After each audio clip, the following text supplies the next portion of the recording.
Okay, I decided to make some cheddar bay biscuits. Here's the recipe I used. Yes, I know it's spelled wrong, but it works for me. You leave me alone.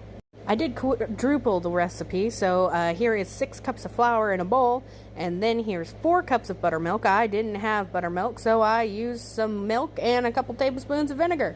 I did accidentally put the salt in the milk, though, so, there's that. 4 tablespoons of sugar in the container that is almost empty, plus 4 tablespoons of baking powder. 1 tablespoon of salt, 1 tablespoon of onion powder, 2 tablespoons of garlic powder, 1 tablespoon of cayenne pepper, and then another tablespoon of paprika, tablespoon of parsley flakes. Add in my 4 cups of buttermilk, which is going to look wonky because I accidentally put the salt in the milk instead of into the dry ingredients. It'll be fine. You leave me alone. Add in 6 cups of shredded cheese. I did Kobe Jack and cheddar. I think you could just use straight cheddar.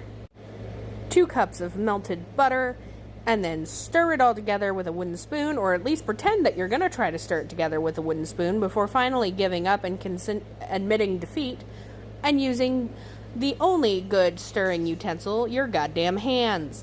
Because it's the only thing that I gave up. Okay, I surrender. I wanted to try and keep my hands clean. It didn't work. So now we stir by hand.